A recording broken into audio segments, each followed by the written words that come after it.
Nagsasama kayo dati? Nagsama po kami ng 7 years po. Kailan lang kayo nagkahiwalay?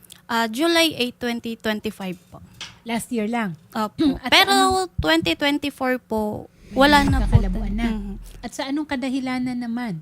Ano po siya, ma'am? Nananakit po siya. Ay, sus Maria Josep. Ay, talagang dapat na iwanan. At kailan mo huling nakausap si RV? Madalas ko po siyang kinukulit sa sustento. Mhm. Kahapon po, ma'am, kanina nag-chat din po ako sa kanya. Sabi ko, walang budget yung mga bata nag-aaral. Baon pamasahe nila. Tapos sinasagot lang po sa akin is, wala akong pera. Mapera ka naman ikaw muna. Sandali, may trabaho ba siya? Yun po yung hindi ko po alam. Kasi nung mga nakaraang buwan po, hiningan ko po siya ng sustento. Ano sabi niya po, kakasimula niya lang daw po sa trabaho, 15:30 yung sahod niya. Then pagdating po ng araw ng sahod niya, sinabi ko sa kanya, o baka naman pwede magpadala ka sa mga bata. Ito ba si RV? Opo. Ma'am. Nadaan ka sa bigote? Oh. Ha? Sabi ng nanay ko po, ma'am, nadaan ako sa dimple. Sus Maria Josep. Huli na para mangaral dun sa nangyari, ano? Pero, ngayon, nangangaral ako sa inyong lahat. Okay. Kinikilig ka daw ba? Meron ka pa bang nararamdaman para kay RV? O Wala. dapat puot na lang? Ha? Puot na Grabe lang. ako makapag... Sama ng loob po. Sama ng loob. Wala na pong pagmamahal. Sinusulsulan po kasi siya nung kasamahan niyang driver. Na kayo may lalaki daw po ako, may pinapapunta akong lalaki sa bahay kapag wala siya. Paano ko po gagawin yun, ma'am? Ako nag-aalaga sa 2 kong anak. Hatid sundo sa eskwela, linis ng bahay, pagising, magluluto ng almusal nila, maglalaba. Sa akin po lahat. Sa'yo lahat. So, Opo. ibig sabihin, kailan lang umalis si RV sa lugar o sa bahay na kung saan kayo nagsama? Hinatid niya po kasi kami ng 2024 sa Katiklan po. January yun. Pinauwi kayo. Mhm. Ang usapan po namin nun, doon na po siya maghahanap ng trabaho sa Katiklan po. Tapos nung nandun na po siya, namimili po siya ng trabaho. RV, may trabaho ka ba ngayon? Sa ngayon po, talaga wala po akong trabaho po ngayon. Bakit? Natanggal ka ba sa trabaho? Hindi naman po, kasi nung sa Bulacan po kasi, bawal po kasi magpapad sa company, kaya di ako pwede po doon. So may kapad po kasi akong checker doon sa may company na pinasukan ko po. Na ano nga po ako doon, kasi hindi nga po pwede. Paano ngayon itong mag-iina mo? Paano natin susustentuhan? Naghanap pa rin po kasi ako ng trabaho po eh. Hindi naman po talaga po magbigay. Hindi naman po, kasi anak ko po yan eh. Meron ka na bang ibang kinakasama? Wala naman po. Baka meron na, kaya hindi ka makapagbigay kasi may iba kang sinusustentuhan. Wala po, promise po, wala po talaga. Kailan ba kayo huling nagkita ng mga anak mo? Mula nung naghiwalay po kami, hindi po kami nagkita. Sa video ko lang po, kasi Yung nasa last Katiklan po kita sila eh. Pero nakakausap mo naman pagka online. Minsan Ganun. lang po. Minsan kasi nahiya rin po kung kumausap po kasi nga, wala po ako mabigay na pera po eh. Nasaan ka ngayon? Nandito po ako ngayon po sa may Batangas, sa kakakilala lang po. Alam mo naman, RV, di ba, na pagka hindi mo natugunan ang responsibilidad mo sa mga anak mo, maaari itong maging kasong kriminal.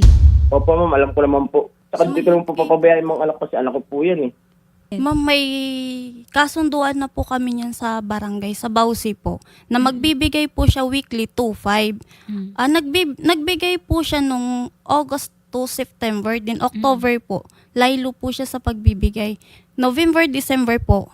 Dinadramahan Kasi niya nga po. natanggal kasi nga ako sa trabaho. Dinadramahan niya po ako na kesyo ganito, ganyan daw po, wala siya ganong kita. Ganyan. Tapos hindi niya daw po tanggap yung nangyari sa amin. Inintindi ko po siya, hindi ko po siya pinilit magsustento nung November, December. Kasi po, ang pangako niya sa akin, babawi po siya sa mga bata pagdating ng January.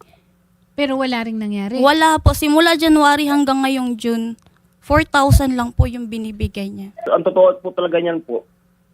Kasi sobrang sakit niya po nangyari. Kumikitain mo ako, minsan nga po, yun nga po, nakapag-inom po ako, ganyan po. Kasi nga, sobrang sakit na nangyari sa akin, hindi ko matanggap. Nagsusugal po yan, ma'am. Sus, Nag-i-scatter po yan siya, ma'am. Ay, nagsusugal ka, RV. Nung 2025 Ano po, po? ma'am, sinubukan ko pong ayusin yung pagsasama namin. Bumalik po kami sa kanya ng April hanggang June po. Trinay ko pong ayusin yun sa amin para sa mga bata. Pero tuwing magsasahod po siya, halos wala siyang binibigay sa amin. Kasi po natatalo po siya sa scatter niya. Mas malaki pa yung talo niya sa scatter kaysa dati sa naman kasi nung sustento sa pagkakamali ko, amin. yun lang nakikita mo eh. Almost 7 years tayo nagsama, ba't mapapabayaan ko ba yung mga bata, nagutong ba? Yung pali lang kasi nakikita mo eh. Tsaka ikaw naman yung unang nagloko sa atin eh. Kaya nagkaganti yung pamilya natin. Inaamin ko po talaga yun, ma'am. Mali po talaga ako sa ano na yun. Maling-mali po yung ginawa ko nun na Sandali. nagpastukso po ako. Nakipagrelasyon sa pinsan ko po. Eh, nagpapadala ako noon weekly 3,500 kada linggo. No, Tapos hindi may sariling kayong bahay 3,500. doon. 1,000, 1,500. Pero May pag-ano ka nagkaanak dun? pa kayo ulit. Oo, kasi nga sobrang pagmamahal ko po nga po sa pamilya ko, tinanggap ko po uli siya. Anak talaga Yung ni... bunso Kahit eh, po, hindi ma'am, ko may ako pa-DNA test yung dalawang bata, ma'am. Gaano katagal kayo nung pinsan ni RV? Weeks lang po, ma'am. Wait, sabi mo, buwan? As ang dami Doon po nangyari sa yung inyo. ano, ma'am. Bata pa Yung rin ganda po ng ako ano natin nun eh, nung time na yun eh. Natukso po ako Sapsap kasi ng buwan yung sa Quezon. May siya sariling po bahay, yung dali ng upahan. tumatayong ama at ano sa amin. Kasi kahit nandun Tumatayo po siya. pero weekly, nagpapadala ako kada ng Wait 3,500. lang kasi. Pag salitain mo ako, RV. Nagpapadala ako nun, ikaw lang to nagloko.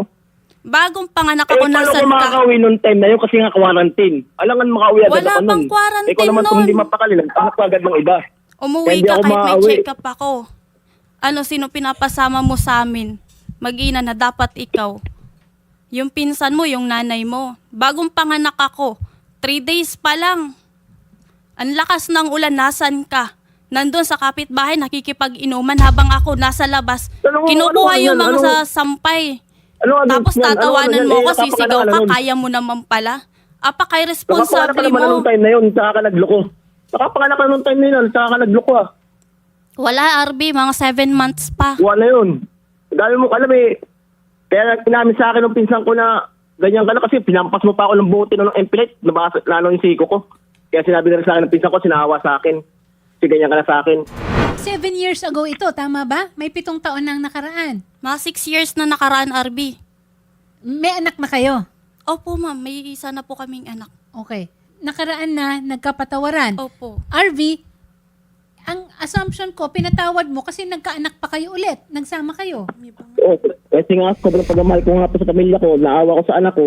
Kaya Okay. lang po, pulis na nun. O sige, wag na muna nating ungkatin yan, ha? Ang mas kailangan nating pagtuunan ng pansin ay kung ano ang ikabubuti ng mga anak ninyo.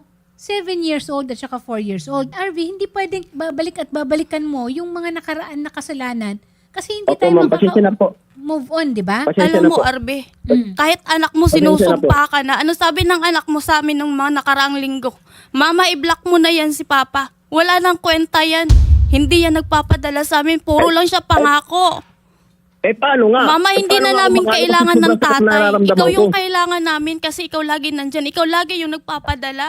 Ba't Eh, hindi ka paano nga yun? Paano ko magpakatatay? gagalaan Ba't hindi ng mo trabaho ayusin kung yung anak ko, buhay mo? napakalayo sa akin. Nasaan po yung mga bata ngayon, ma'am? Nasa Katiklan po. Nasa Katiklan, nagtatrabaho rin. Sino ang Big- nagbabantay? Yung asawa po ng kapatid ko, ma'am.